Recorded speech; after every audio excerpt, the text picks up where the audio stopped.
Pemerintah Indonesia baru saja mengumumkan rencana ambisius untuk menambah 200.000 ekor sapi perah ke dalam negeri. Pemirsa, pemerintah menargetkan mendatangkan 200.000 ekor sapi perah dari luar negeri tahun ini. Sapi-sapi tersebut nantinya untuk dibuat pabrik susu sehingga bisa memenuhi kebutuhan susu untuk program makan bergizi gratis. Sebuah langkah besar yang diharapkan bisa memenuhi kebutuhan susu dalam negeri yang selama ini masih bergantung pada impor. Tapi pertanyaannya, apa dampaknya bagi peternak lokal dan bagaimana mereka bisa beradaptasi dengan perubahan ini?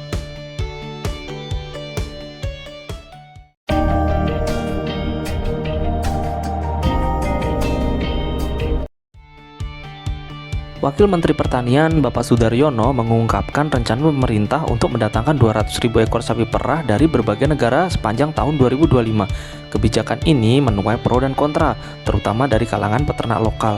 Namun Pak Wamentan menekankan bahwa program ini merupakan skema investasi, bukan sekedar impor untuk memenuhi kebutuhan susu dalam negeri.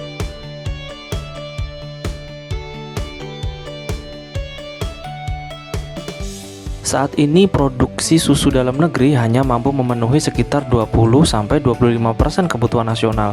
Sisanya harus diimpor dari negara-negara seperti Australia, Selandia Baru, dan Amerika Serikat. Dengan menambah 200.000 ekor sapi perah, pemerintah berharap bisa mengurangi ketergantungan ini. Tapi kenapa produksi susu lokal kita rendah ya? Apakah sapinya pada demo terkait kebijakan impor sapi lalu terus mogok ngeluarin susu? Tentunya enggak dong. Ada beberapa faktor yang menyebabkan produksi susu lokal rendah, seperti produktivitas sapi perah, keterbatasan teknologi, dan akses pakan yang mahal menjadi tantangan utama para peternak. Penambahan sapi perah impor dalam jumlah besar tentu membawa sejumlah dampak positif. Pertama, ini akan meningkatkan produksi susu nasional. Dengan teknologi dan manajemen yang tepat, sapi-sapi ini diharapkan menghasilkan susu berkualitas tinggi yang bisa bersaing dengan produk impor. Kedua, penambahan sapi perah impor bisa membuka lapangan pekerjaan baru, terutama di sektor peternakan dan distribusi susu. Dan ketiga, harga susu segar lokal mungkin bisa lebih stabil karena pasokan yang lebih terjamin.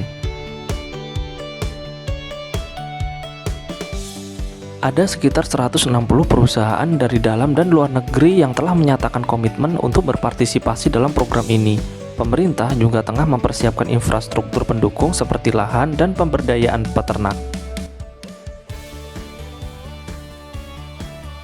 Namun sayangnya rencana tersebut mendapat tanggapan negatif dari peternak lokal. Para peternak mengkhawatirkan produksi susu mereka tidak akan terserap industri pengolahan akibat masuknya sapi impor.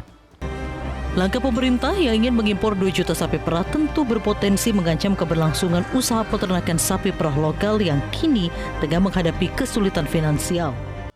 Kehadiran 200.000 ekor sapi perah impor yang kemungkinan besar dikelola oleh perusahaan besar atau koperasi modern bisa menciptakan persaingan yang tidak seimbang. Peternak kecil mungkin akan kesulitan bersaing dari segi harga dan kualitas jika tidak ada dukungan. Selain itu, mereka beresiko kehilangan akses ke pasar lokal yang selama ini menjadi sumber penghidupan mereka. Untuk mencegah ketimpangan ini, pemerintah harus memastikan bahwa peternak kecil tidak tertinggal. Program pelatihan, akses kredit murah, dan subsidi pakan bisa menjadi langkah awal yang membantu mereka meningkatkan produktivitas.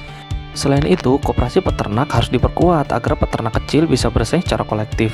Dengan manajemen yang baik, mereka bisa kok menjual susu dengan harga yang kompetitif dan menjaga kualitas produknya.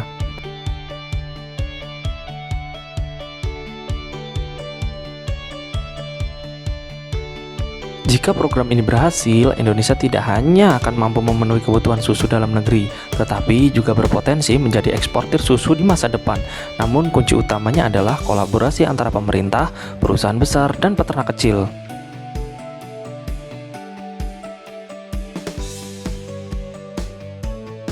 Penambahan 200.000 ekor sapi perah adalah langkah besar, tapi dampaknya tergantung pada bagaimana kebijakan ini diterapkan. Apakah ini akan menjadi peluang emas bagi peternak lokal atau malah menjadi tantangan baru? Daripada ini diperdebatkan, lebih baik kita dukung saja untuk peternakan Indonesia agar lebih maju. Saya Sastro, sampai jumpa.